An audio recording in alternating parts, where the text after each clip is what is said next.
সন্ত ৰামপাল গুৰু মহাৰাজ হৈছে এনে এজন মহাপুৰুষ যিজনে নিজৰ সত্য ভক্তি, তত্ত্ব জ্ঞান, কৰুণা আৰু সেৱাৰ বলত সমাজত এক নতুন আদৰ্শ বলবৎ কৰিছে। সন্ত ৰামপাল গুৰু মহাৰাজৰ নেতৃত্বত তেওঁৰ সকলো সৎলোক আশ্ৰমে কৰা বিস্ময়কৰ সমাজ কল্যাণমূলক কামে সমাজখনক সোণালী ভৱিষ্যতৰ এক নতুন আশা দেখুৱাইছে। সন্ত ৰামপাল গুৰু মহাৰাজৰ পৰা নাম দীক্ষা গ্ৰহণ কৰাৰ পিছত লাখ লাখ লোকৰ কৰ্কট ৰোগ, এইডছ আদি দুৰাৰোগ্য ৰোগ নিৰাময় হ'ল। সন্তজনাৰ জ্ঞানৰ পৰা অনুপ্ৰাণিত হৈ তেওঁৰ অনুগামীসকলে লাখ লাখ ইউনিট ৰক্তদান কৰে। সন্তজনাই লাখ লাখ ভগ্নী কন্যাৰ যৌতুকমুক্ত বিয়াৰ আয়োজন কৰালে। সন্তজনাই লাখ লাখ মানুহক ড্ৰাগছ আসক্তিৰ পৰা মুক্ত কৰিলে। কোটি কোটি ধ্বংসপ্ৰাপ্ত পৰিয়াল শান্তিত লাগিল। সন্তজনাৰ আশ্ৰমত সমাৱেশৰ সময়ত বিনামূলীয়া চকুৰ চিকিৎসা আৰু দন্ত চিকিৎসাৰ ব্যৱস্থা কৰা হয়। সন্ত ৰামপাল গুৰু মহাৰাজৰ দ্বাৰা পৰিৱেশ সুৰক্ষাৰ উদ্দেশ্যে সময়ে সময়ে বৃহৎ পৰিসৰত বৃক্ষৰোপণ কৰা হয়।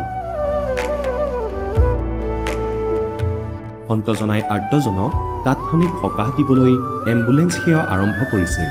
সন্তজনাই তেওঁৰ অনুগামীসকলক তেওঁলোকৰ শৰীৰ দান কৰিবলৈ অনুপ্ৰাণিত কৰে, যাতে মানৱতাৰ সেৱা আৰু চিকিৎসা ক্ষেত্ৰত উন্নতি কৰিব পৰা যায়। সন্ত ৰামপাল গুৰু মহাৰাজৰ সকলো আশ্ৰমত প্ৰতিদিনে বিনামূলীয়া ধৰ্মভোজৰ আয়োজন কৰা হয়, য'ত প্ৰতিবাৰেই প্ৰতিটো জাতি, প্ৰতিটো ধৰ্মৰ মানুহে একেলগে বহি ভোজন কৰে।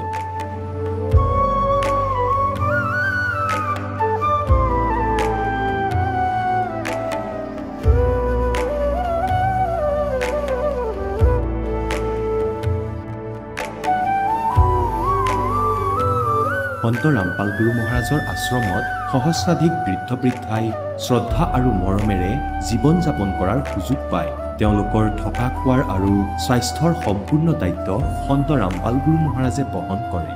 অনাথ শিশুৰ বাবে সন্ত ৰামপাল গুৰু মহাৰাজৰ সকলো আশ্ৰম বিশেষ বৰদানতকৈ কম নহয়, য'ত তেওঁলোকক শিক্ষা, সংস্কাৰ আৰু ভৱিষ্যতৰ বাবে উন্নত সুবিধা প্ৰদান কৰা হয়। বানপানী, ভূঁইকঁপ বা মহামাৰী যিয়েই নহওক, সন্ত ৰামপাল গুৰু মহাৰাজ আৰু তেওঁৰ অনুগামীসকল সদায় আৰ্তজনৰ বাবে আগ্ৰনোৱা হৈ থাকে। কোভিড মহামাৰীৰ সময়ত সন্ত ৰামপাল গুৰু মহাৰাজৰ আশ্ৰমৰ পৰা কোটি কোটি লোকক খাদ্য, ঔষধ আৰু জীৱন ৰক্ষক সামগ্ৰী যোগান ধৰা হৈছিল। দুখীয়াক সকাহ কৰাই হওক বা যিকোনো শোষিত বা নিপীড়িত শ্ৰেণীৰ অধিকাৰ আৰু মৰ্যাদাৰ বাবে যুঁজ দিয়াই হওক, সন্ত ৰামপাল গুৰু মহাৰাজে সদায় তেওঁলোকৰ সকলো ন্যায্য দাবী চৰকাৰৰ ওচৰলৈ লৈ গৈছে আৰু তেওঁলোকক উপযুক্ত ন্যায় প্ৰদানৰ ক্ষেত্ৰত গুৰুত্বপূৰ্ণ ভূমিকা পালন কৰি আহিছে। সমাজত আধ্যাত্মিক আৰু সামাজিক মূল্যবোধৰ প্ৰতি সজাগতা অনাৰ প্ৰতিটো পদক্ষেপতে সন্ত ৰামপাল গুৰু মহাৰাজ মানৱতাৰ প্ৰকৃত সেৱক হিচাপে প্ৰমাণিত হৈছে। সন্ত ৰামপাল গুৰু মহাৰাজৰ জীৱনে আমাক শিকাইছে যে প্ৰকৃত সেৱা সেইটোহে যিটো নিস্বাৰ্থভাৱে কৰা হয়। আহক আমিও এই মহান সন্তজনৰ এই মহান সেৱাৰ কামত যোগ দিওঁ আৰু সন্ত ৰামপাল গুৰু মহাৰাজৰ পৰা নাম দীক্ষা লৈ আমাৰ জীৱন ধন্য কৰি তোলোঁ।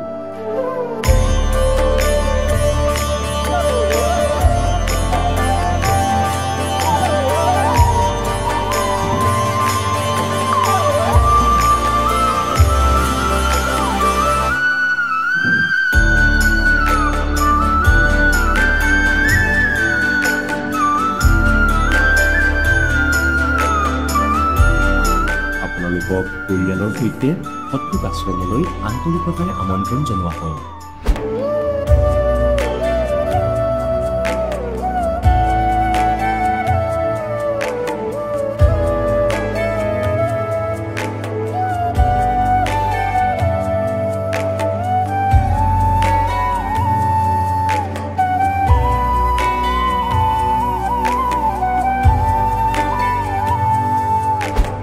গীতাৰ অধ্যায় 15 শ্লোক 16 আৰু 17 তিনিজন প্ৰভুৰ উল্লেখ আছে।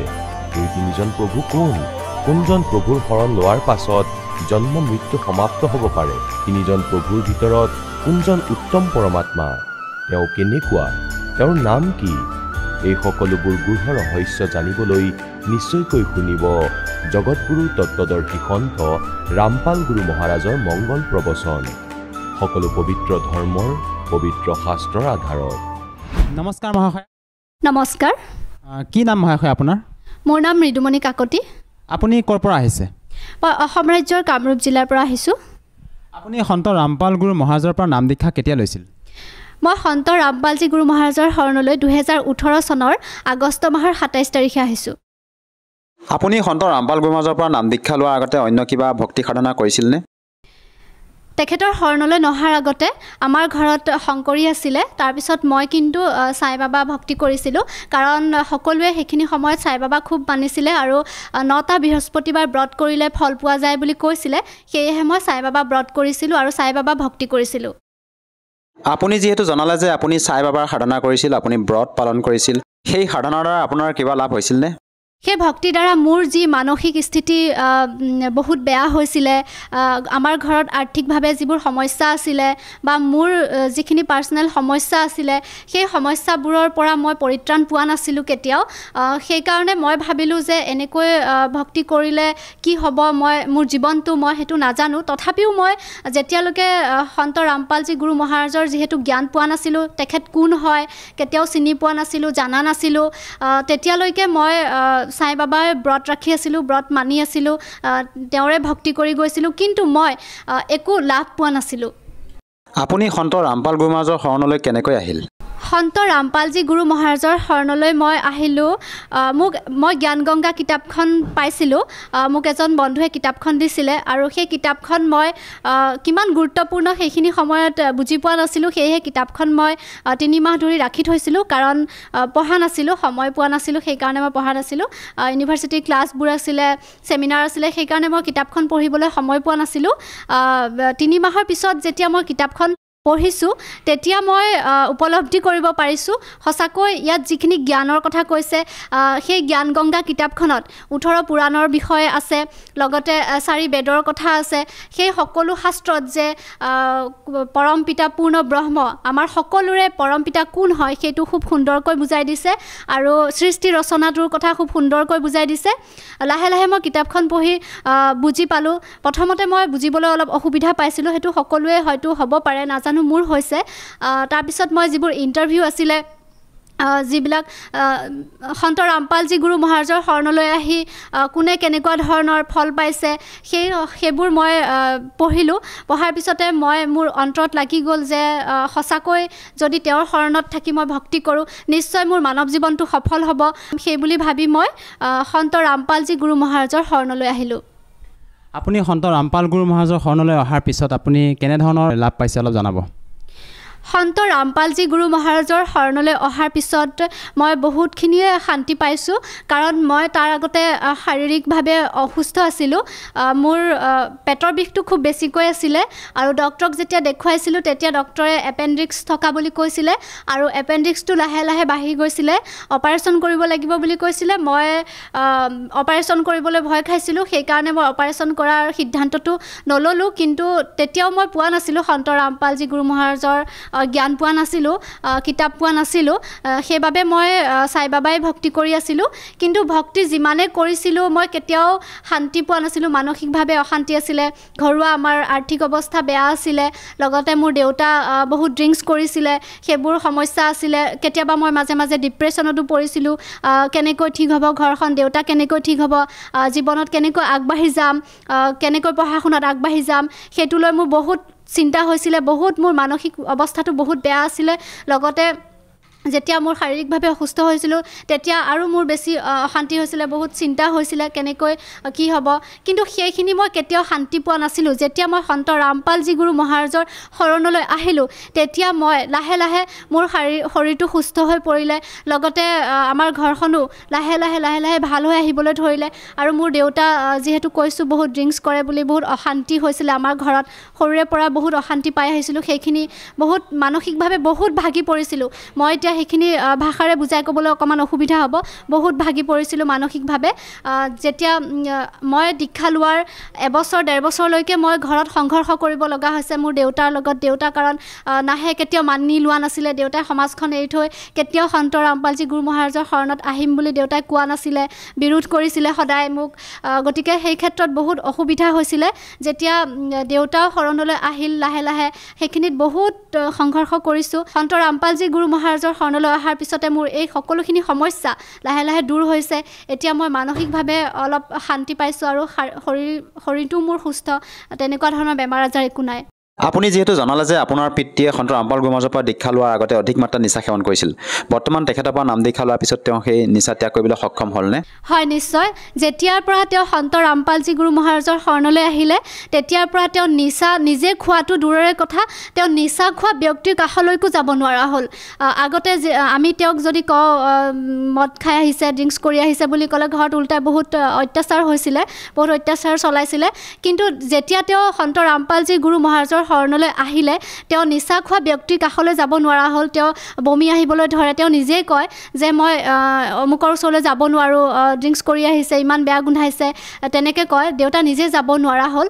কিন্তু তাৰ আগতে সন্ত ৰামপালজী গুৰু মহাৰাজৰ শৰণলৈ নহাৰ আগতে দেউতাক আমি বহুত ব্যৱস্থা লৈছিলোঁ ড্ৰিংকছ এৰিবৰ কাৰণে বহুত ঔষধ খুৱাইছিলোঁ আৰু সেইটো দেউতাই সেইটো গম নাপায় আমি মনে মনে কিছুমান কাম কৰিছিলোঁ ঔষধ খুৱাইছিলোঁ মদটো এৰিবৰ কাৰণে কিন্তু দেউতাই কেতিয়াও এৰিব পৰা নাছিলে আৰু কেতিয়াবা শপতো খাইছিলে এৰিম বুলি কিন্তু কেতিয়াও এৰিব পৰা নাছিলে দিনে দিনে অশান্তিবোৰ বাঢ়ি গৈছিলে যেতিয়া সন্ত ৰামপালজী গুৰু মহাৰাজত দীক্ষা ল'লে সেই দিনটোৰ পৰা তেওঁ বেয়া বস্তুৰ কাষলৈ যাব নোৱাৰা হ'ল সেই কথাটোলৈ আমাৰ বহুত আচৰিত লাগিছে কাৰণ কোনেও কেতিয়াও ইমানখিনি কৰাৰ পিছতো কেতিয়াও দেউতা এৰিব পৰা নাছিলে সদায় খাইছিলেই যিমান বেলেগ ঔষধ খালেও মদ খাব পাৰিছিলে কিন্তু শৰণলৈ অহাৰ পিছত তেওঁ যে ওচৰলৈ যাব নোৱাৰা হ'ল সেইটো কি আচৰিত কথা মানে আৰু এনেকুৱা আচলতে আপোনালোকৰ গুৰু সন্ত ৰামপাল গুৰু মহাৰাজে কি ভক্তি প্ৰদান কৰে যাৰ দ্বাৰা নেকি তেওঁৰ ওচৰত নাম দীক্ষা লোৱাৰ পিছতে নিচাৰ পৰা মানে পৰিত্ৰাণ পাবলৈ সক্ষম হয় হয় নিচাৰ পৰা পৰিত্ৰাণ পাবলৈ সক্ষম হয় লগতে আৰু মই এইটো ক'ম যে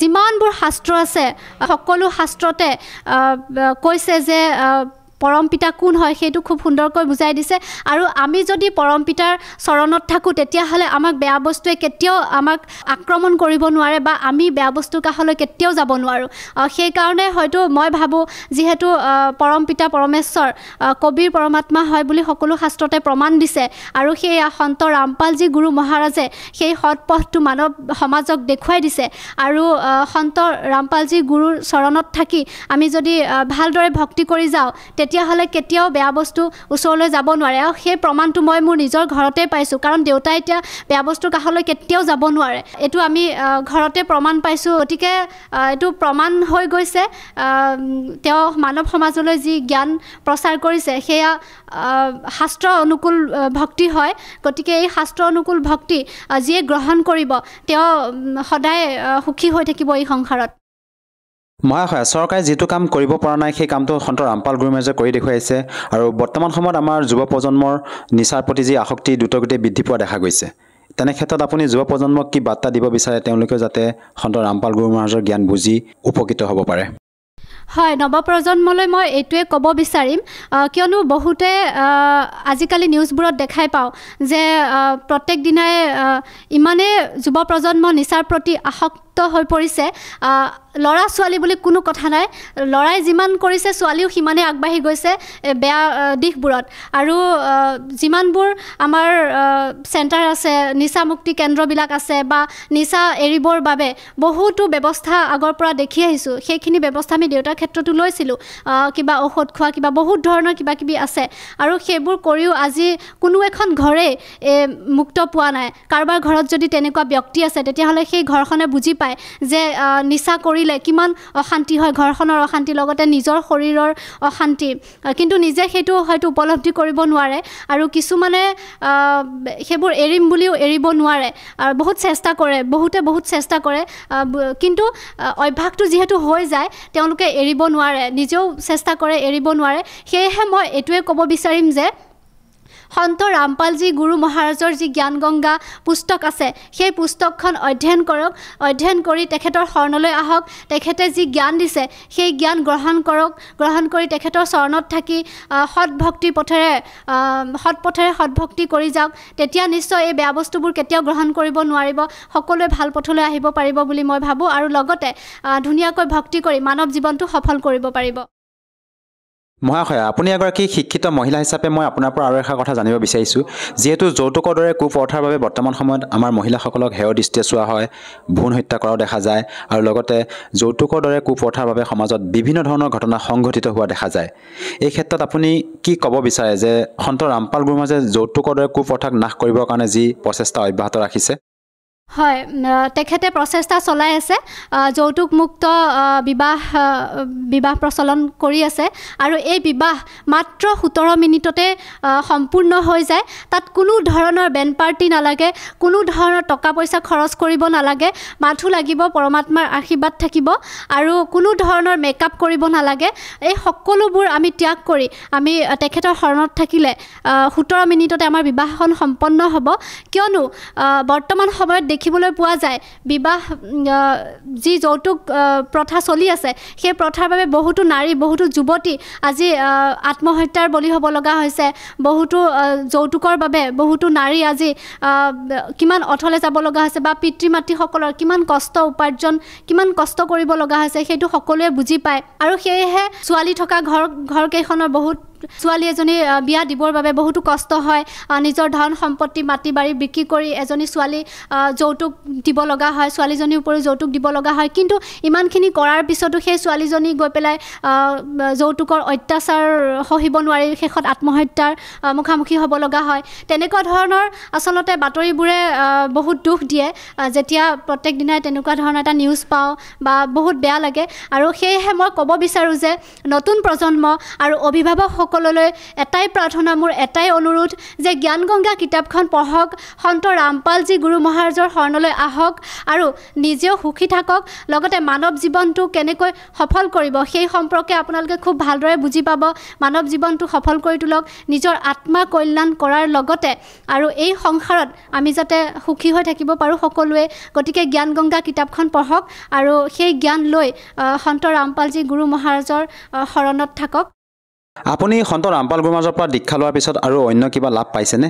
সন্ত ৰামপালজী গুৰু মহাৰাজৰ শৰণলৈ অহাৰ পিছত মই কৈছোঁ, আমাৰ ঘৰত আৰ্থিক সমস্যা আছিলে বহুত, লগতে দেউতাৰ সেইটো সমস্যা আছিলে ড্ৰিংকছৰ, আৰু মোৰো কিছুমান পঢ়া শুনাৰ ক্ষেত্ৰত মই আগবাঢ়ি কেতিয়াও যাব পৰা নাছিলোঁ আৰ্থিক সমস্যাৰ কাৰণে।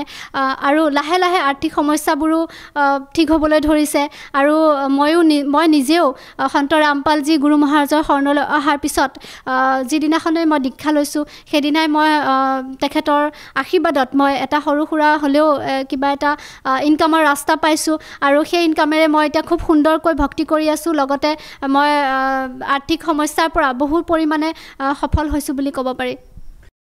আপুনি যিহেতু সন্ত ৰামপাল গুৰুমহাৰাজৰ পৰা নাম দীক্ষা লোৱাৰ পিছতে বিভিন্ন প্ৰকাৰে লাভ পালে, শাৰীৰিকভাৱে হওক বা আৰ্থিকভাৱে হওক, যিসকল দৰ্শকে টিভি স্ক্ৰীণত আপোনাক প্ৰত্যক্ষ কৰি আছে, যদিহে কোনো লোকে সহজভাৱে নাম দীক্ষা ল'ব বিচাৰে, কেনেকৈ ল'ব পাৰিব? হয়, জ্ঞানগংগা কিতাপখন যিয়ে অধ্যয়ন কৰিব তেওঁ গম পাব, তাৰ তলতে ফোন নম্বৰ দিয়া আছে। তাত ফোন কৰিলেও সন্ত ৰামপালজী গুৰু মহাৰাজৰ শৰণলৈ কেনেকৈ আহিব পাৰিব সেই বিষয়ে বিতংভাৱে জানিব পাৰিব। আৰু আমাৰ অসমতো বৰ্তমান সময়ত প্ৰত্যেকখন জিলাতে নামদান চেণ্টাৰ গঢ়ি উঠিছে, আৰু সেই ফোন নম্বৰসমূহ লৈ, আৰু লগতে ছ'চিয়েল মিডিয়া প্লেটফৰ্মতো সন্ত ৰামপালজী গুৰু মহাৰাজৰ শৰণলৈ কেনেকৈ আহিব পাৰিব সেই সম্পৰ্কে সৎসং দিয়া হয়। ইউটিউবত পাব, ফেচবুকত পাব, টিভি চেনেল সাধনা ঈশ্বৰ এইবোৰত সৎসংগৰ সময়ত তলত খুব সুন্দৰকৈ ফোন নম্বৰ কেইটামান দিয়া থাকে। তাত ফোন কৰিলে নামদান চেণ্টাৰবোৰত ফোন লাগিব, আৰু খুব সুন্দৰকৈ জানিব পাৰিব, সবিশেষ জানিব পাৰিব তেওঁলোকৰ পৰা কেনেকৈ সন্ত ৰামপালজী গুৰু মহাৰাজৰ ওচৰত শৰণ ল'ব পাৰিব।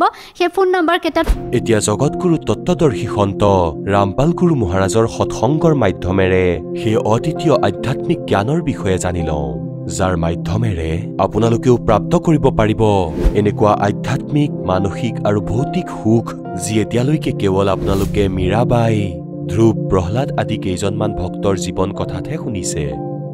এতিয়া শুনক তত্ত্বদৰ্শী সন্তৰ সৈতে শাস্ত্ৰ অনুকূল ভক্তি সৎসংগ, এনেকুৱা অদ্বিতীয় আধ্যাত্মিক জ্ঞান, যাৰ প্ৰমাণ আছে সকলো ধৰ্মৰ সকলো পবিত্ৰ শাস্ত্ৰত। মোৰ পৰা প্ৰাপ্ত কৰিছে, কিন্তু অনুগ্ৰহ নামক কৃত্য আন কোনোৱে পাব নোৱাৰে। ৰুদ্ৰ আৰু মহেশ্বৰে নিজৰ কৰ্মক নাপাহৰিলে, সেয়েহে মই তেওঁলোকৰ বাবে নিজৰ সমানতা প্ৰদান কৰিছোঁ কালে কৈ আছে যি সেই ৰূপত থিয় হৈ আছে শিৱ ৰূপত কৈছে ৰুদ্ৰ আৰু মহেশক মই নিজৰে ৰূপ দিছোঁ অৰ্থাৎ তেওঁলোক বেলেগ হয় ইতি সিদ্ধম কোন এই ৰুদ্ৰ আৰু মহেশ এওঁলোকৰ বিষয়ে কৈছে এই ৰূপ বেশ কৃত্য বাহন আসন আৰু আয়ুধ আদিত মোৰ সমানেই হয় মই পূৰ্বকালত নিজৰ স্বৰূপভূত মন্ত্ৰৰ উপদেশ কৰিছিলোঁ যি ওংকাৰ ৰূপেৰে প্ৰসিদ্ধ সেয়া মহামংগলকাৰী মন্ত্ৰ সৰ্বপ্ৰথমে মোৰ মুখেৰে ওংকাৰ ওম প্ৰকট হ'ল ওংকাৰ কোৱা বা ওম কোৱা যি মোৰ স্বৰূপৰ বোধ কৰোতা হয় ওংকাৰ বাচক আৰু মই বাস্য হওঁ এই মন্ত্ৰ মোৰেই স্বৰূপ প্ৰতিদিনে ওংকাৰৰ নিৰন্তৰ স্মৰণ কৰিলে মোৰে সদায় স্মৰণ হয় ওমৰ জপ ব্ৰহ্মৰ কালৰ যি ব্ৰহ্মা বিষ্ণু মহেশ্বৰ পিতা হয় মোৰ উত্তৰৱৰ্তী মুখেৰে অকাৰ অশব্দৰ অকাৰ মানে অশব্দ আৰু পশ্চিম মুখেৰে উকাৰ অৰ্থাৎ উ আখৰৰ আৰু দক্ষিণ মুখেৰে মৰ ম মুখেৰে মকাৰৰ আৰু পূৰ্বৱৰ্তী মুখেৰে বিন্দুৰ আৰু মধ্যৱৰ্তী মুখেৰে নাদৰ প্ৰাকট্য হৈছে এই প্ৰকাৰে 5 অৱয়ৱেৰে যুক্ত ওমকাৰৰ বিস্তাৰ হৈছে এই সকলো অৱয়ৱেৰে একীভূত হৈ এই সকলো এক হৈ এই প্ৰণৱ অৰ্থাৎ ওম নামৰ এটা আখৰ হৈ গ'ল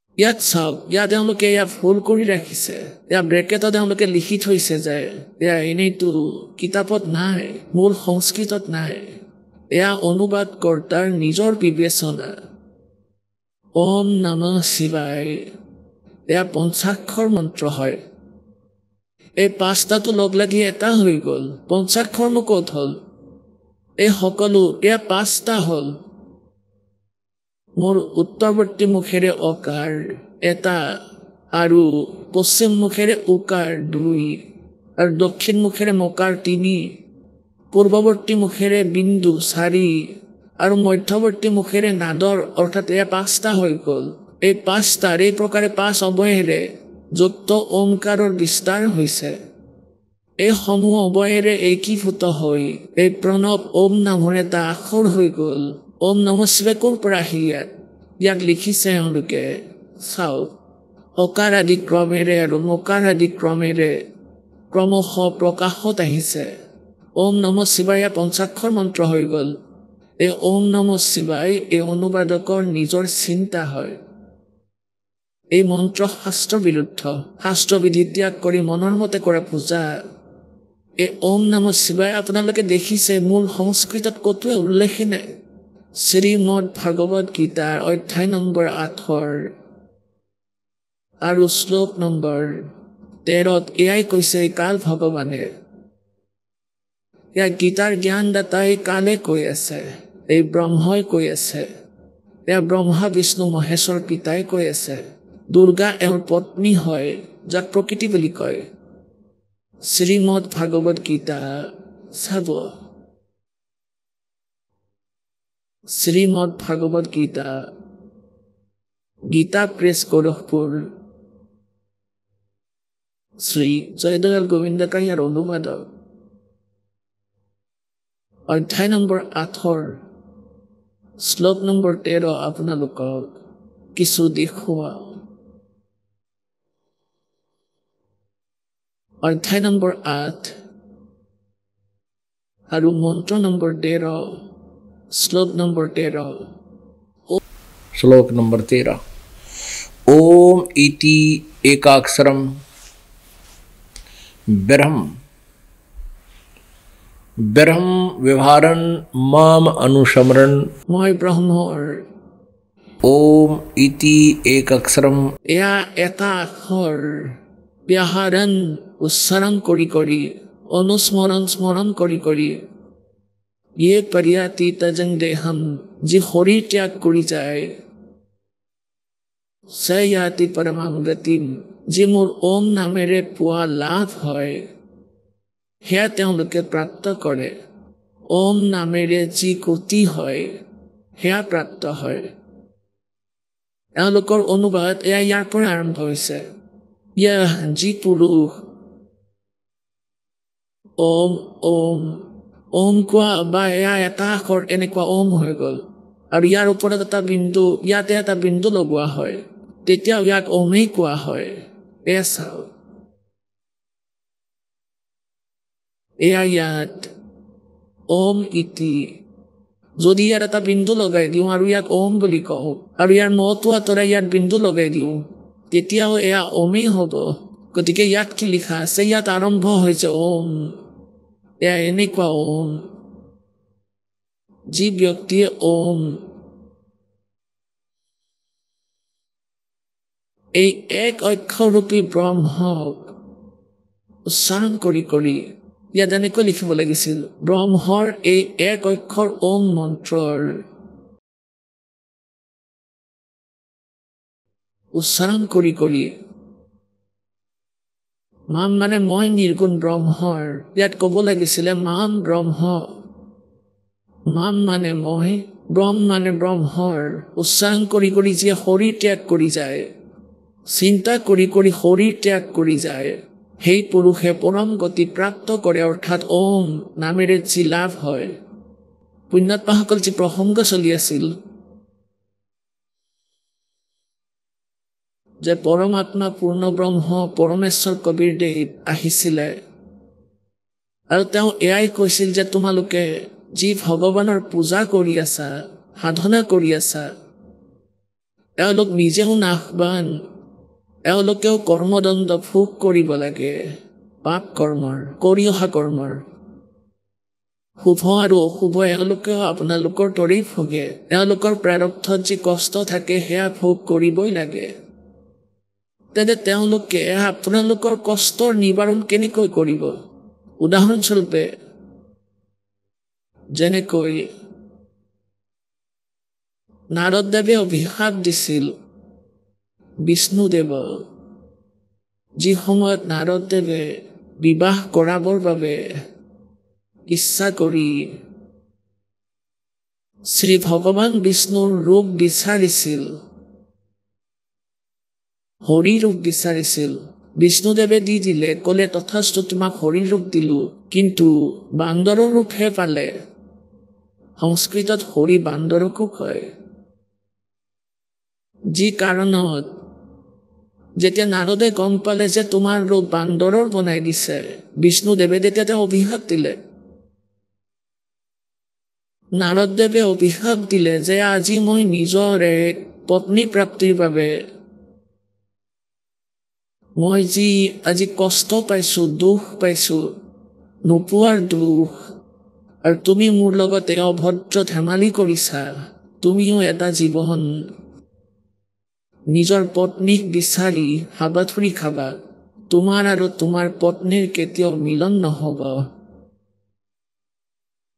এতিয়া যিহে অভিশাপ দিছিলে সেয়া শ্ৰী বিষ্ণু ওৰফে ৰামচন্দ্ৰ দশৰথৰ পুত্ৰ অযোধ্যাৰ ৰজাই নাৰদদেৱে দিয়া অভিশাপ ভোগ কৰিবলগীয়া হ'ল। তাৰ পৰা বাচিব নোৱাৰিলে কোনো কাৰণতেই। আকৌ শ্ৰী ৰামচন্দ্ৰৰ ৰূপত বিষ্ণুদেৱে এজন বালিক মাৰিছিল, তেওঁলোকৰ মাজত যুদ্ধ হৈছিল আৰু বালিৰ ভিতৰত এটা শক্তি আছিল, তেওঁ সন্মুখৰ জনৰ 50% শক্তি টানি ল'ব পাৰিছিল, শুহি লৈছিল। শ্ৰীৰামচন্দ্ৰই জানিছিল, সেইকাৰণে এডাল বৃক্ষৰ আঁৰ লৈ তেওঁক প্ৰতাৰণাৰে মাৰিছিল। যুদ্ধত সন্মুখী হওঁতে যেতিয়া শক্তি ক্ষীণ হ'ব ধৰিলে, তেতিয়া বৃক্ষৰ আঁৰ ল'লে, তেতিয়া বালিক মাৰিলে শ্ৰীৰাম ওৰফে বিষ্ণুদেৱে। তাৰ সেই টিট ফ'ৰ টেট অৰ্থাৎ তাৰ প্ৰতিশোধ কৰ্ম সংস্কাৰৰ ভোগ ভুগিবলগীয়া হ'ল। বিষ্ণুদেৱ শ্ৰীকৃষ্ণ হ'ল, অৰ্থাৎ ৰাম শ্ৰীকৃষ্ণ হ'ল, আৰু সেই বালিয়ে গৈ চিকাৰী হ'ল, আৰু চিকাৰীয়ে শ্ৰীকৃষ্ণৰ ভৰি বিষাক্ত কাঁড় মাৰি তেওঁক বধ কৰিলে। তেতিয়া শ্ৰীকৃষ্ণ নিজে কৈছিল যে এয়া তোমাৰ আৰু মোৰ পূৰ্বজন্মৰ টিট ফ'ৰ টেট আছিল। আজি সেই প্ৰতিশোধ ভোগ কৰিলোঁ মই। ইফালে দুৰ্বাসাদেৱে অভিশাপ দিছিলে সমগ্ৰ যাদৱকুলক ইনক্লুডিং শ্ৰীকৃষ্ণ যে তোমালোকৰ নাশ হ'ব এই কেৰাহীৰে যি তোমালোকে গৰ্ভত ৰাখি মোৰ লগত ধেমালি কৰিছিলা ইয়াৰে গৰ্ভ সজাই কি হৈছিলে যে দুৰ্বাসাদেৱ দ্বাৰকাৰ বনিত গৈ বহিলে বনি মানে গাঁৱৰ ওচৰে নিকটতম জংঘল হয় সেই সময়ত তাতে গছ গছনি বহুত বেছি আছিল সেই বনত গৈ বহি পৰিল আৰু সিফালে শ্ৰীকৃষ্ণৰ মহিমা লীলাবোৰ দেখি যাদৱ বংশ প্ৰচুৰ অভিমানী হৈ গ'ল সাধু সন্তৰ সৈতে ঠাট্টা কৰিছিল আদৰ সেৱা কৰা নাছিলে প্ৰদ্যুম্ন শ্ৰীকৃষ্ণৰ পুত্ৰ প্ৰদ্যুম্নে আৰু তেওঁৰ লগৰ 10-20 জন ল'ৰাই তেওঁৰ সমবয়সীয়া ব্যক্তিসকলে 40-45 বছৰ বয়স আছিল তেতিয়া সৰু ল'ৰা নাছিলে সিহঁতে কি কুবুদ্ধি সাজিলে সিহঁতে ভাবিলে যে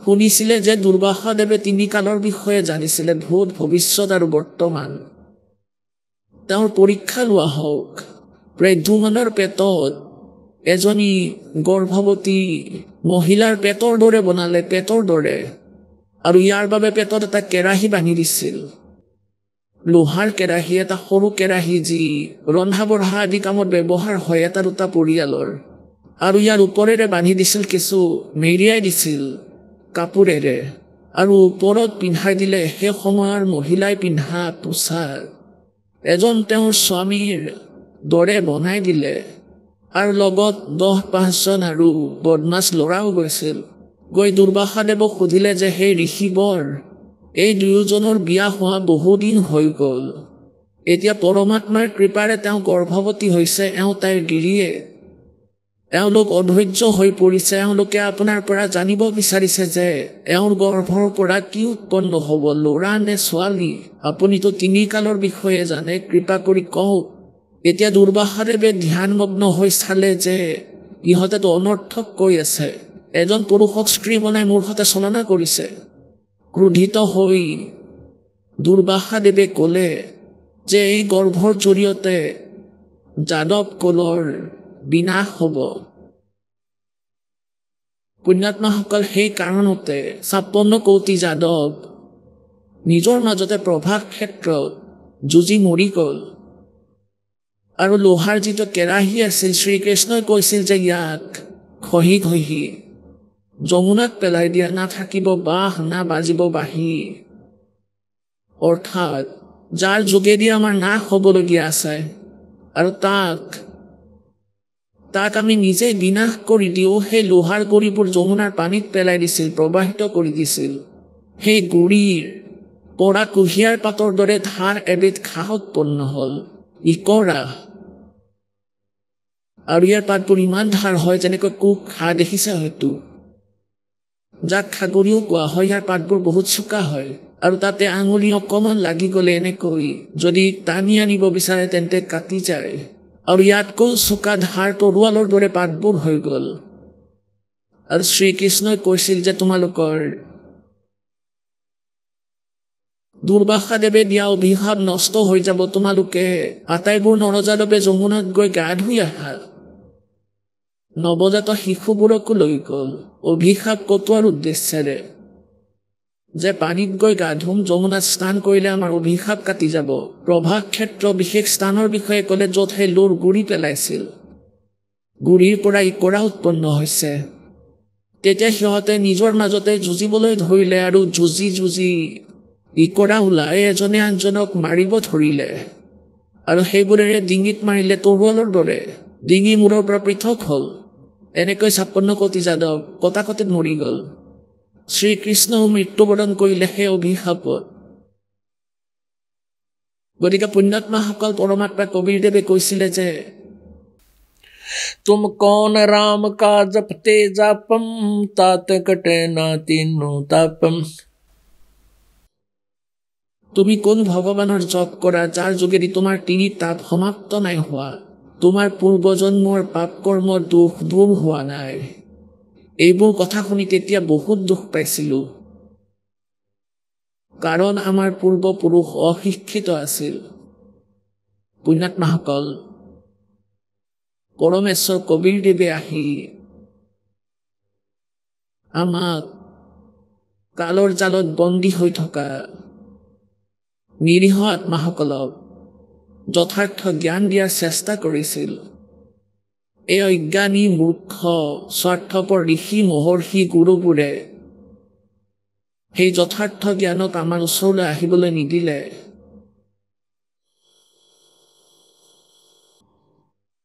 পৰমাত্মাই কি কৈছিলে? मानुष जन्म दुर्लभ है भाई मिले न बारंबार तरवर से पत्ता टूट गिरे वो बहोर न लगता डारे। अब परमात्मा क्या बताते थे? भाई कै खाना कै सोवना और न कोई चित अरसा मित्र विसार करे विसार दिया तन बालापन का मित्र। পৰমাত্মাই নিজ মহিমাৰ গুণগান নিজেই কৰি যায়। आपे आरती आपे साजे आपे किंगर आपे बाजे आपे ताल झन झनकारा आप नचे अब देखण। সেই পৰমাত্মা স্বয়ং আহে নিজৰ দ্বাৰা ৰচিত সৃষ্টিৰ বিৱৰণ স্বয়ং কয়। ব্ৰহ্মা বিষ্ণু মহেশ আৰু কালৰ স্থিতিৰ সৈতে তেওঁৱে আমাক পৰিচিত কৰে যে যিসকলক তোমালোকে পৰমাত্মা বুলি ভাবি আছা এওঁলোক মুক্তিদায়ক নহয়। তোমালোকক কালৰ জালত আবদ্ধ কৰি ৰখাৰ এওঁলোক উত্তম সাধন বন্দী কৰি ৰখাৰ। क्या बताते थे? कै खाना कै सोवना और न कोई चित हर्षा प्रीतम विसारा बालापन का मित्तो। इस उदर के कारण जग जाचो निसियाम स्वामी पणो शर चढ़ा शर्यो न एको काम। এতিয়া কি কৈছে যে হয়তো কোনোৱে ভক্তি কৰিব নিবিচাৰে আৰু কিছুমানে ইফাল সিফালৰ পৰা শুনা জোৰা তাপলি মৰা জ্ঞানেৰে তেওঁ স্বামী হৈ পৰে, মহন্ত হৈ পৰে, গুৰু পদত বহি পৰে। পাছত সি আৰু কাৰোৰে কথাই নুশুনে। যিয়েই নকওঁ আমি কিন্তু কল্যাণৰ বাবে সকলোবোৰ বৰ লুকানি। মই বৰ ভাৱ ত্যাগ কৰিব লাগিব যেনেকৈ পৰমাত্মাই কৈছিল, নিজৰ বাণীত নিজেই কৈছে। साहेब के दरबार में ये गाहक कोट अनंत चार चीज चाहते हैं ये रिद्धि सिद्धि मान महंत। साहेब के दरबार में ऐसा कोई एक इन चारों को त्याग के वो चाव है पुरुष अलेख। এই চাৰিওকে ঋদ্ধি সিদ্ধি মান মহন্ত স্ববিভাৱ ইয়াক পাহৰি পৰমাত্মাক পোৱাৰ বাবে এই সকলো ত্যাগ কৰিব লাগিব। स्वामी होना सोहरा दोरा होना दासे गड्र आनी ऊन को व बांधी चरे कपासे। এতিয়া পৰমাত্মাই কি কৈছে যে স্বামী হোৱাটো সহজ। সংস্কৃতৰ ২-৪টা শ্লোক শিকি লোৱা, ৫-৭টা শব্দ লিখি লোৱা পৰমাত্মাৰ বাণীৰ শ্ৰদ্ধালু লোকক মূৰ্খ বনাবলৈ, তেওঁলোকক আকৰ্ষিত কৰিবলৈ এইখিনিয়ে বহুত বেছি তোমালোকৰ বাবে। কিন্তু পৰমাত্মাক পোৱাৰ বাবে দৌৰা হোৱা দাস, দৌৰা হোৱা মানে একেবাৰে বিনম্ৰ হৈ যোৱা। আৰু যিয়ে নিজৰ সন্মান আৰু প্ৰশংসা পাবলৈ এইবোৰ কৰে তেওঁলোক এনেকুৱা যেনেকুৱা হেৰাৰ গাত ঊণৰ পৰিমাণ বেছি হৈ যায়, তেতিয়া তাৰ শকত যেন লাগে। আৰু যেতিয়া ঊণখিনি কাটি পেলোৱা হয় তাৰপিছত তাক কিমান সৰু দেখা যায়, তাক দেখিবলৈ কংকালৰ দৰে লাগে। গতিকে পৰমাত্মাই কৈছে যেনেকৈ তুমি ইয়াত তোমাক প্ৰণাম কৰোঁতা ইয়াত 10-20 জন হৈ গ'ল আৰু সিহঁতে তোমাক মহাৰাজ দেৱ বুলি কৈছে, তেন্তে তুমি হৈছা সেই হেৰাৰ ওপৰৰ কপাহ বা ঊণ। আৰু তাতে কালে আটাইখিনি কাটি ল'ব, তেতিয়া তুমি পুনৰাই জীৱ হৈয়ে থাকিবা। গতিকে এইদৰে পৰমাত্মাই আমাক বুজোৱাৰ চেষ্টা কৰিছে।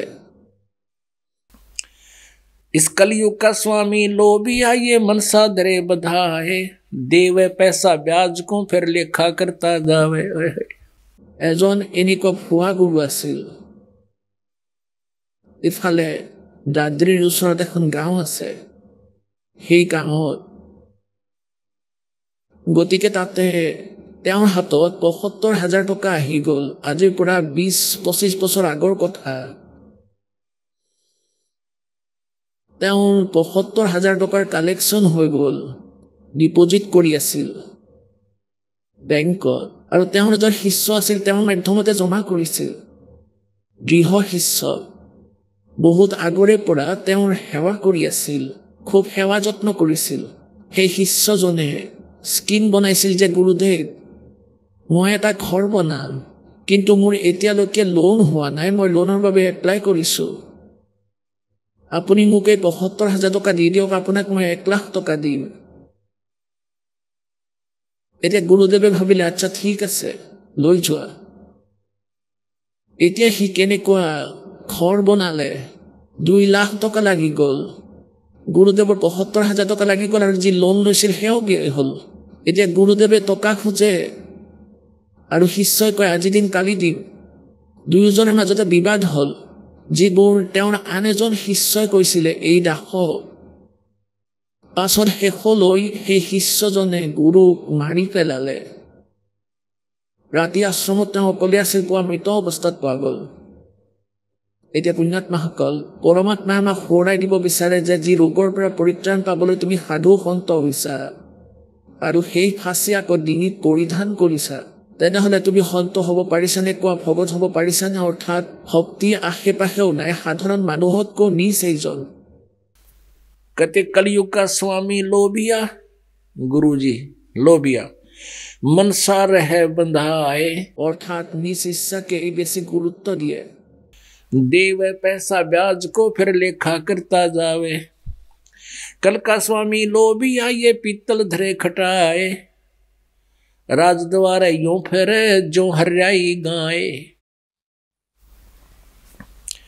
कबीर राजद्वारे रामजन, तीन वस्तु को जावे, कै मीठा कै मान को या माया की चाहे। কোৱা হৈছে সন্ত হৈ আৰু এই ৰজাসকলৰ পিছে পিছে অথবা মন্ত্ৰীসকলৰ পিছে পিছে আৰু এই চাকৰিয়ালসকলৰ পিছে পিছে ঘূৰি ফুৰে, তেওঁ সন্ত নহয়। আৰু তেওঁ তিনিটা কাৰণতেই ৰাজদৰবাৰলৈ যায়। প্ৰথম মান সন্মান পাবলৈ, মানুহে ক'ব ভাই এওঁতো মন্ত্ৰীৰ ওচৰলৈ যায়, চাগে মন্ত্ৰীৰ বিশেষ মানুহ। আৰু যেতিয়া যোৱা মাত্ৰেই তেওঁলোকে প্ৰসাদ মিঠাই আদি পায়, বুঢ়া আগতে প্ৰথমে বুঢ়া তিওৱা হয় ক্ষীত ভালদৰে ঢালি, আৰু আকৌ যোৱাৰ সময়ত দক্ষিণা দিয়ে। সাধাৰণ মানুহে ১ টকা দিয়ে, কিন্তু সেই ৰজাসকলে মোৰ হিচাপত ১,০০০ টকা দিয়ে। গতিকে কি কোৱা হৈছে, राजद्वारे रामजन, तीन वस्तु को जाए, कै मीठा कै मान को, সন্মানৰ বাবে, কাৰণ সকলোৱে তেওঁক আদৰ কৰিব, আৰু या माया की चाहे।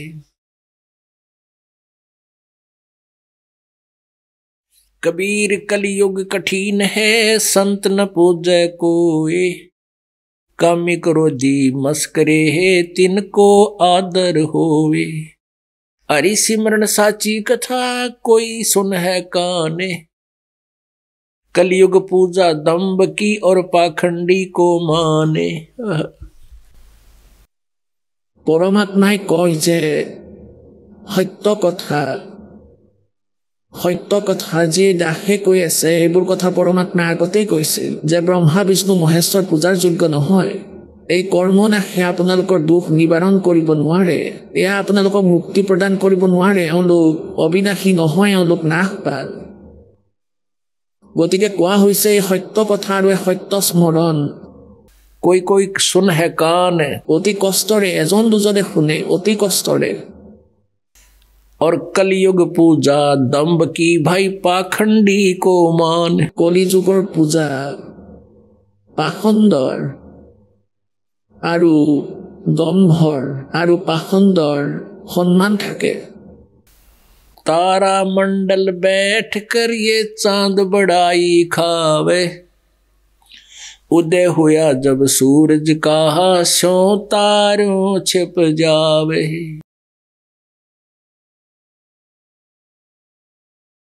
পৰমাত্মা পৰমেশ্বৰ কবীৰদেৱে কৈছিলে যে যেতিয়া মোৰ জ্ঞান প্ৰকাশত আহিব সেই সময়ত আপোনালোকৰ জ্ঞান যি আপোনালোকে বেদ পুৰাণ এনেতো বেদ আৰু পুৰাণৰ বিপৰীত জ্ঞানহে এই ব্ৰাহ্মণসকলে গুৰু ঋষিসকলে দিছিল তথাপি সিহঁতে ব্ৰহ্মক সুপ্ৰিম পাৱাৰ বুলি কৈছিল ব্ৰহ্মা বিষ্ণু মহেশ্বৰক অজৰ অমৰ বুলি কৈছিল তিনি লোকৰ ভগৱান বুলিও কৈছিল ৰজগুণ শতগুণ তমগুণ বুলিও কৈছিল পৰমেশ্বৰ কবীৰদেৱে কৈছে যে যেতিয়া মোৰ জ্ঞান এই তত্ত্ব জ্ঞানৰূপী সূৰ্য উদয় হ'ব তেতিয়া তোমালোকৰ জ্ঞান আৰু তোমালোকৰ ভগৱান এনেকৈ লুকাব যেনেকৈ तारा मंडल बैठकर चांद बढ़ाई खावे उदय हुआ जब सूरज का शो तारों छुप जावे পূৰ্ণিমা অৰ্থাৎ ফুল মুন নাইট কোৱা হয় ফুল মুন নাইট অৰ্থাৎ পূৰ্ণিমাৰ ৰাতি আৰু চন্দ্ৰটো বৰ ধুনীয়া দেখা হয় আৰু তৰাবোৰ বৰ ধুনীয়া দেখি আৰু তৰামণ্ডলৰ ভিতৰত চন্দ্ৰক বহুত বৰ ধুনীয়া দেখি আটাইতকৈ উজ্জ্বল দেখা যায় কোৱা হৈছে যেতিয়া সূৰ্য উদয় হয় তেতিয়া চাবা যি চন্দ্ৰক দেখাত ইমান উজ্জ্বল লাগিছিল আটাইতকৈ বেছি উজ্জ্বল দেখা গৈছিল সূৰ্য উদয় হোৱাৰ পিছত তাক আৰু দেখাই পোৱা নাযায় ক'ত গ'ল সি তাৰ উজ্জ্বলতা সূৰ্যৰ আগত নিচে সামান্য হৈ পৰিব গতিকে পৰমেশ্বৰ কবীৰদেৱে কৈছিল যেতিয়া মোৰ জ্ঞান মোৰ মহিমা প্ৰকাশত আহিব এই সূৰ্য উদয় হ'ব সেই সময়ত তোমাৰ যিখিনি জ্ঞান আৰু এই ভগৱান অনৰ্থক হৈ পৰিব শ্ৰীমদ ভাগৱত গীতা অধ্যায় নম্বৰ 2 আৰু শ্লোক নম্বৰ 46 অৰ্থাৎ 46 গীতাৰ জ্ঞানদাতাই স্বয়ং কৈছে এই কালে যে যেতিয়া তুমি তত্ত্বদৰ্শী সন্তক পাই যাবা তেওঁ তত্ত্বজ্ঞানৰ বিষয়ে ক'ব সেই তত্ত্বজ্ঞানেৰে পাছত আপুনি সকলো ভগৱানৰ স্থিতিৰ সৈতে পৰিচিত হৈ পৰিব সেই সময়ত আপোনালোকৰ মনৰ স্থিতি এনেকুৱা হৈ যাব যেনেকুৱা বহুত বৃহৎ জলাশয় প্ৰাপ্তিৰ পাছত যেনেকুৱা আস্থা সৰু জলাশয় থকা ব্যক্তিৰ হয় পুণ্যাত্মাসকল যি সময়তে গীতাৰ জ্ঞান প্ৰদান কৰা হৈ আছিল সেই সময়ত জলাশয়ৰ পৰা পুখুৰীৰ পৰা হ্ৰদৰ পৰা মনুষ্যৰ জীৱন নিৰ্বাহ হৈ আছিল সকলো প্ৰাণীৰে যেতিয়া বৰষুণ হৈছিল তেতিয়া দূৰ দূৰণিৰ পানী আহি এঠাইত জমা হৈ পুখুৰীৰ ৰূপ ধাৰণ কৰিছিল সেই পুখুৰীৰ ওচৰে পাজৰে 20-30টা জুপুৰি বনাই লৈছিল আগৰ দিনত এনেকৈ সৰু সৰু গাঁও নগৰ গঠন হৈছিল 50-20টা ঘৰেৰে উৰে জীৱন তাৰ পৰাই গা ধোৱাৰ বাবে পানী লৈছিল আৰু সেই পুখুৰীৰ পৰাই খোৱাৰ বাবেও পানী লৈছিল তাৰ পৰাই অলপ শাক চব্জিৰ খেতিও কৰিছিল তাৰ পৰাই খেতিত পানীও দিছিল কোৱাৰ অৰ্থ এইটো যে যদি এবছৰত এবাৰ বৰষুণ নহয় তেন্তে সেই পুখুৰীৰ পানী শুকাই যায় আৰু যদি 2 বছৰ বৰষুণ নহয় তেনেহলে আকাল পৰিহে সকলোবোৰ নষ্ট হৈ যায় তাৰ ওপৰত আশ্ৰিত প্ৰাণী মানুহ জন্তু আৰু সেই ব্যক্তিসকল যিসকলে সৰু পুখুৰীৰ ওপৰত আশ্ৰিত তেওঁলোকে যদি বহুত ডাঙৰ সৰোবৰ পাই যায় ইমান ডাঙৰ হ্ৰদ পাই যায় আৰু গম পাই যে ইয়াত যদি 10 বছৰ বৰষুণ নহয় তেনেহলে পানী নুশুকায় গতিকে সেই সময়ত সেই প্ৰাণীবোৰৰ আস্থা সেই সৰু জলাশয়ৰ প্ৰতি যেনেকুৱা থাকে পুণ্যাত্মাসকল তেওঁলোকৰ সেই জলাশয়ৰ পানী সেই সৰু জলাশয় অৰ্থাৎ পুখুৰীৰ পানী বেয়া নালাগে কিন্তু এয়া সাফিচিয়েণ্ট নহয় ইয়াৰ দ্বাৰা তেওঁলোকৰ সকলো কাৰ্য সম্পূৰ্ণ নহয় তেওঁলোকৰ বাবে পৰ্যাপ্ত নহয় কেৱল যেনে তেনে কামহে চলাব পাৰে সেই বৰষুণ কাম চলাবৰ বাবেহে আছিল যদি হয় পানী জমা হয় আৰু নহলে সকলো মৰে আৰু সেই সৰুবৰ হ্ৰদত যদি 10 বছৰ বৰষুণ নহয় তেতিয়াও ইয়াৰ পানী সমাপ্ত নহয় গতিকে তৎক্ষণাত ইয়াক ত্যাগ কৰি তেওঁলোকে ডাঙৰ জলাশয়ৰ শৰণ লৈ লয় গতিকে পুণ্যাত্মাসকল আজি যিসকল বুদ্ধিমান ব্যক্তি যিসকলৰ পূৰ্বৰ শুভ সংস্কাৰ অধিক আছে তেওঁলোকে এই জ্ঞান শুনা মাত্ৰেই আৰু তৎক্ষণাত সেই পূজা পাঠ সেই দেৱতা সেই ভগৱান সেই জ্বলা হয় তৎক্ষণাত ত্যাগ কৰিব তাত যি স্বয়ং নাশবান যি স্বয়ং মৃত্যুবৰণ কৰে তেওঁলোকে আপোনালোকক কেনেকৈ ৰক্ষা কৰিব যি স্বয়ং নিজ কৰ্মদণ্ড ভুগিবলগীয়া হয় তেওঁলোকে ভাগ্যৰ পৰিৱৰ্তন কৰিব নোৱাৰে তেন্তে আপোনালোকক কেনেকৈ সুখ দিব আহক আমি এতিয়া সেই শ্ৰদ্ধালুসকলৰ অনুভৱবোৰ জানো যিসকলে জগতগুৰু তত্ত্বদৰ্শী সন্ত ৰামপাল গুৰু মহাৰাজৰ পৰা দীক্ষা প্ৰাপ্ত কৰিছে তথা তেওঁ কোৱা ভক্তি মাৰ্গ এওঁলোকে অৱলম্বন কৰি আছে নমস্কাৰ ছাৰ নমস্কাৰ ছাৰ ছাৰ কি নাম আপোনাৰ মোৰ নাম ৰংকাধৰ বৈশাল ছাৰ ক'ৰ পৰা আহিছে আপুনি মই উৰিষ্যাৰ পৰা উৰিষ্যাৰ সুন্দৰগড় ডিষ্ট্ৰিক্টৰ হয় ছাৰ সন্ত ৰামপালদেৱ মহাৰাজৰ পৰা নাম দীক্ষা আপুনি কেতিয়া ল'লে মই সন্ত ৰামপালদেৱ মহাৰাজৰ পৰা 2014 ফেব্ৰুৱাৰী মাহত লৈছিলোঁ সন্ত ৰামপালদেৱ মহাৰাজৰ পৰা নাম দীক্ষা লোৱাৰ আগতে আপুনি কি ভক্তি সাধনা কৰিছিলে সন্ত ৰামপালদেৱ মহাৰাজৰ পৰা দীক্ষা লোৱাৰ আগতে মই হিন্দু ধৰ্মত যিহেতু মোৰ জন্ম হৈছে গতিকে হিন্দু ঘৰত যিবোৰ পৰম্পৰা থাকে যেনে ধৰক শ্ৰী ব্ৰহ্মা শ্ৰী বিষ্ণুদেৱৰ শ্ৰী শিৱদেৱৰ মা দুৰ্গাৰ গণেশদেৱৰ আৰু আমাৰ পৰিয়ালত যি কুল দেৱতা আছে কুলদেৱী আছে অথবা পিত্তৰ আমি পূজা কৰিছিলোঁ ভকতদেৱ ছাৰ তেন্তে কি কাৰণে আপুনি সন্ত ৰামপালদেৱ মহাৰাজৰ শৰণলৈ আহিলে আগতে মোৰ বহুত সমস্যা আছিল মোৰ পৰিয়ালত মোৰ দেউতাই বহুত নিচা কৰিছিলে ঘৰৰ আৰ্থিক কণ্ডিশ্যন ভাল নাছিলে তেওঁ যেতিয়া নিচা কৰিছিলে তেতিয়া ঘৰলৈ আহি বহুত কাজিয়া কৰিছিলে এনেকুৱা আছিল যে যেতিয়া ঘৰত মদ খাই আহিছিলে নিচা কৰি সদায় গালি গালাজ কৰিছিলে এয়া তেওঁৰ সদায়ৰ কাম আছিল মোৰ যি ঘৰত ভাইটি সৰু ভাইটি আছে সিও নিচা কৰা আৰম্ভ কৰিছিলে প্ৰথমতেতো কেৱল মোৰ দেউতাই নিচা কৰিছিলে পিছত মোৰ ভাইটিও নিচা কৰা আৰম্ভ কৰিলে তেতিয়া বেছি সমস্যা হৈ গ'ল নিচা ইমান কৰিছিলে ভগতদেৱ যে আগতে যেতিয়া মোৰ সম্বন্ধীয়সকলে সুধিছিলে মোৰ দেউতাৰ বিষয়ে কিন্তু পিছত যে নিচাত ইমান আসক্ত হৈ গৈছিলে যে মোৰ ভাইটিৰ বিষয়েও তেওঁলোকে সুধিব ধৰিলে যে আপোনাৰ ভাইটিৰ খবৰ কি মোৰ পৰিয়ালটো একেবাৰে নিচাতে শেষ হৈ গৈছিলে ভগতদেৱ আৰু মই এনেকুৱা কাম কৰিব বিচাৰিছিলোঁ মানে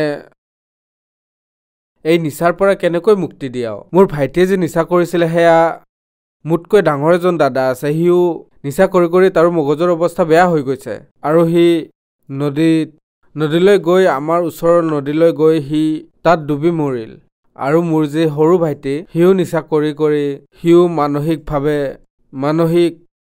পৰিস্থিতি বেয়া হোৱাৰ বাবে সি পাগল হ'ল ছাৰ সন্ত ৰামপালদেৱ মহাৰাজৰ পৰা নাম দীক্ষা আপুনি কেনেকৈ ল'লে যেতিয়া মোৰ মাহী তাত বেমাৰত আছিলে তেওঁক মেডিকেলৰ পৰা ঘৰলৈ আনি আকৌ মেডিকেললৈ লৈ গৈছিলোঁ সেই সময়তে মই ভাবি আছিলোঁ যে কোনো এনেকুৱা জ্ঞান পাই যাওঁ যাতে এই বেমাৰৰ পৰা মোৰ পৰিয়ালক বচাব পাৰোঁ গতিকে সেই সময়তে মোৰ এজন বন্ধুৱে সন্ত ৰামপালদেৱ মহাৰাজৰ বিষয়ে ক'লে যে এনেকুৱা এজন হাৰিয়ানাত এনে এজন গুৰু আছে যাৰ পৰা নাম দীক্ষা ল'লে ঘৰত যিবোৰ ভূত প্ৰেতৰ বাধা থাকে সকলোবোৰ দূৰ হৈ যায় যিবোৰ ঘৰৰ সমস্যা থাকে সকলোবোৰ দূৰ হৈ যায় তেতিয়া মই তাক মোৰ বন্ধুজনক ক'লোঁ যে কেতিয়া যাবা সন্ত ৰামপালদেৱ মহাৰাজৰ পৰা নাম দীক্ষা লোৱাৰ বাবে হাৰিয়ানালৈ তেতিয়া তাৰ কিবা কাম আহি যায় আৰু সেই সময়তে মোৰ মা মৃত্যুমুখত পৰিল মই 2014 ফেব্ৰুৱাৰীত গুৰুদেৱ সন্ত ৰামপালদেৱ মহাৰাজৰ পৰা নাম দীক্ষা ল'লোঁ আৰু তেওঁৰ ভক্তি আৰম্ভ কৰিলোঁ আৰু মোৰ ধৰ্মপত্নী 3বাৰকৈ গৰ্ভপাত হৈছিল আৰু সেয়া 2-3 মাহ পিছতে গৰ্ভপাত হৈ গৈছিলে যেতিয়া চতুৰ্থবাৰ গৰ্ভৱতী হ'ল তেতিয়া আমি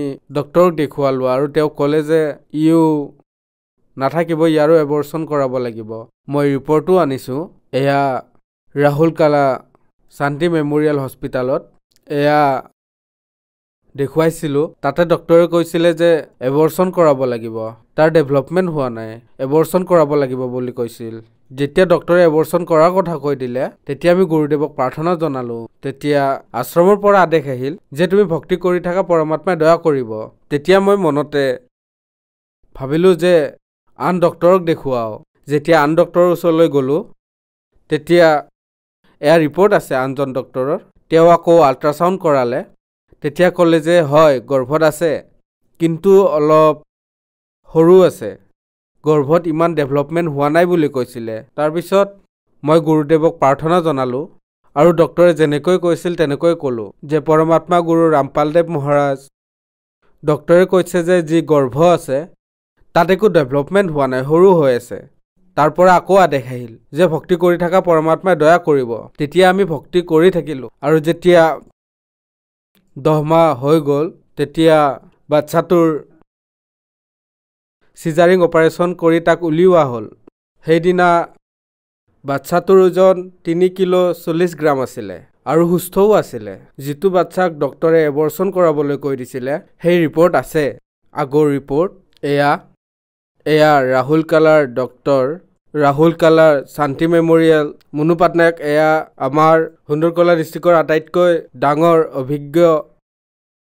অভিজ্ঞ ডক্টৰ হয়, যিজনে মানা কৰি দিছিলে, এবৰ্চনৰ কাৰণে কৈছিলে। তাৰপিছত আমি জাৰচৰা জিজ্ঞাসিনী হস্পিটালত দেখুৱালোঁ। তাতে 10 মাহৰ পিছত সেই একেই বাচ্চা সুস্থ আৰু একেবাৰে 3 কিলো 40 গ্ৰামৰ হৈছিলে, যাক আজি আমি লৈ আহিছোঁ, আপোনালোকে চাব পাৰে। সেইজনে হয় যাক ডক্টৰে মানা কৰি দিছিলে, এবৰ্চনৰ কাৰণে কৈছিলে। ই সৰু আছে, গৰ্ভপাত হৈ যাব, কিন্তু আজি ই পৰমাত্মাৰ দয়াত, সন্ত ৰামপালদেৱ মহাৰাজৰ দয়াত ই একেবাৰে সুস্থ, আপোনালোকেও চাব পাৰে। আৰু গুৰু সন্ত ৰামপালদেৱ মহাৰাজৰ শৰণলৈ অহাৰ বাবে আৰু এটা লাভ পালোঁ। মোৰ ধৰ্মপত্নীৰ ষ্ট'ন আছিলে, যি পেটৰ ছাইডত বিষ হৈছিলে, বহুত বেছিকৈ বিষ উঠিছিলে। 3-4 দিন একেৰাহে মেডিচিন খোৱাৰ পিছতো সেই বিষ কমা নাছিলে। পিছত যেতিয়া আমি সন্ত ৰামপালদেৱ মহাৰাজক এই বিষয়ে প্ৰাৰ্থনা জনালোঁ, তেতিয়া তেওঁ কৈছিলে যে পৰমাত্মাই দয়া কৰিব, তুমি ভক্তি কৰি থাকা। তেতিয়া এদিন হঠাৎ পেচাব কৰিব গ'ল, তেতিয়া 3টা ডাঙৰ 3টা ষ্ট'ন ওলাল। আজিও থৈ দিছোঁ, কোনোবাই বিচাৰি যদি চাব পাৰে। সন্ত ৰামপালদেৱ মহাৰাজৰ কৃপাত সেই ষ্ট'নো ওলাই গ'ল। মোৰ মানসিক সমস্যাও হৈ গৈছিলে। যেতিয়া মোৰ দেউতাই নিচা কৰিছিলে, মোৰ সৰু ভাইটিয়ে নিচা কৰিছিলে, মোৰ ঘৰ একেবাৰে বৰবাদ হৈ গৈছিলে। তেতিয়া লাহে লাহে সি পাগলো হৈ গৈছিলে। তেতিয়া মোৰো মানসিক অৱস্থা বেয়া হৈ গৈছিলে। কিন্তু গুৰুদেৱ সন্ত ৰামপালদেৱ মহাৰাজৰ দয়াত যেতিয়া বাচ্চা ভাল সুস্থ হৈ গ'ল, তেতিয়া মোৰ মানসিক সমস্যাও দূৰ হৈ গ'ল। মোৰ সৰু ভাইটিক যেতিয়া আমি তাক মানসিক হস্পিটালত ভৰ্তি কৰিবলৈ বুৰ্লাৰ হস্পিটাললৈ লৈ গৈছিলোঁ, তেতিয়া তাৰ পৰা সি পলাই গ'ল আৰু বুৰ্লা হস্পিটালৰ ওচৰত যি ডাঙৰ নদী আছে সি তাত জঁপিয়াই দিলে। সেইখন বহুত গভীৰ নদী হয়। তেতিয়া তাৰ পিছে ময়ো জঁপিয়াই দিলোঁ। তাৰ যিহেতু মানসিক অৱস্থা ভাল নাছিলে, আৰু তাৰপিছত যেতিয়া সি সম্পূৰ্ণ ভাগৰি পৰিছিলে, ডুবিব ওলাইছিলে, আৰু যেতিয়া মই তাৰ ওচৰ পাইছিলোঁ তেতিয়া সি মোক পানীতে সাৱটি ধৰিছিলে আৰু ময়ো ডুবিব ধৰিলোঁ। তেতিয়া মই ভিতৰলৈ গৈ পৰমাত্মা গুৰুদেৱ সন্ত ৰামপালদেৱ মহাৰাজক মনত কৰিলোঁ, হে মালিক, আগতেই মোৰ ডাঙৰ দাদা এই নদীত ডুবি তাৰ মৃত্যু হৈছে। এয়া মোৰ দ্বিতীয়টো ভাই, ইও যদি ডুবি যায়, ময়ো ডুবি যাওঁ, মোৰ পৰিয়াল কেনেকৈ থাকিব? হে গুৰুদেৱ, আপুনিয়ে দয়া কৰিব, পৰমাত্মা আপুনি এই বিপদৰ পৰা বচাব। এনেকৈ কোৱাত ঠাকা মাৰাত সি ওপৰলৈ আহিল। ময়ো ওপৰলৈ আহিলোঁ। তাক লাহে লাহেকৈ পাৰলৈ লৈ গ'লোঁ আৰু তাক মেডিকেলত ভৰ্তি কৰালোঁ। আৰু সেই সময়তে আমি গুৰুদেৱ সন্ত ৰামপালদেৱ মহাৰাজক প্ৰাৰ্থনা জনালোঁ। তেতিয়া তাৰ পৰা আদেশ আহিল, তাকো নাম দীক্ষা সন্ত ৰামপালদেৱ মহাৰাজৰ পৰা নাম দীক্ষা দিওৱা, তেতিয়া পৰমাত্মাই দয়া কৰিব। তাৰপিছত তাৰ পৰা ওলাল, মেডিকেলৰ পৰা অলপ ভাল হৈ ঘৰলৈ আহিল। তেতিয়া সেই সময়তে তেওঁক নাম দীক্ষা সন্ত ৰামপালদেৱ মহাৰাজৰ পৰা দিয়ালোঁ। ছাৰ, যিসকল দৰ্শকে আজি আপোনাক টিভিত দেখি আছে আৰু সেইসকল দৰ্শকেও সন্ত ৰামপালদেৱ মহাৰাজৰ পৰা নাম দীক্ষা ল'ব বিচাৰে, তেন্তে কেনেকৈ ল'ব পাৰিব?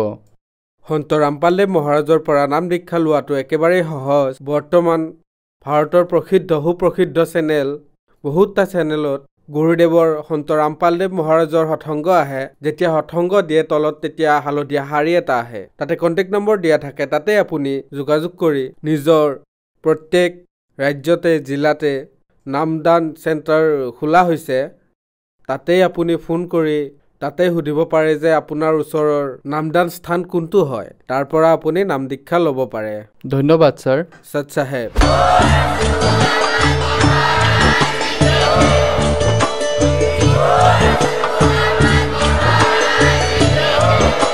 আপুনি শুনি আছিলে জগতগুৰু তত্ত্বদৰ্শী সন্ত ৰামপাল গুৰু মহাৰাজৰ মংগল প্ৰবচন।